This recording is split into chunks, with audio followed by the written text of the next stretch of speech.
सुजित पाटकर, रवींद्र वायकर, सूरज चव्हाण हे कोणाचे मुखवटे आहेत?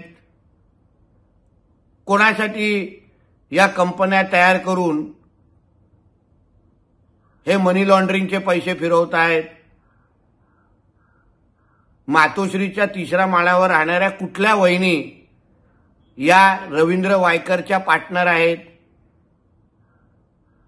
अजून किती शिवसैनिकांचा बळी हे उद्धव ठाकरे आणि त्यांचं कुटुंब घेणार आहे? स्वतः भ्रष्टाचार करायचा, पैसे कमवायचे आणि मग ते पैसे बाहेरगावी पाठवायचे आणि कारवाई होत असताना मग कधी रवींद्र वायकर, मग कधी सूरज चव्हाण, मग कधी पुण्या पारेख, पण कधीतरी उद्धव ठाकरे, आदित्य ठाकरे आणि कुटुंबांनी सांगावं की नाही, हे आम्ही पैसे घेतले होते, आमच्या नावाने पैसे फिरले होते,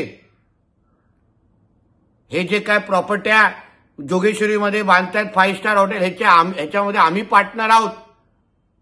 एकदा बाळासाहेबांच्या त्या खोलीमध्ये जाऊन तिथे हात ठेवून शपथ घेऊन महाराष्ट्र समोर सांगावं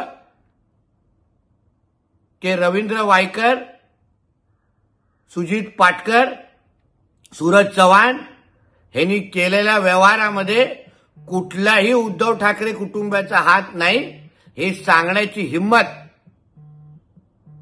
उद्धव ठाकरेमध्ये आहे का, हा प्रश्न मला आजच्या निमित्ताने त्यांना विचारायचा आहे. एबीपी माझा, उघडा डोळे बघा नीट.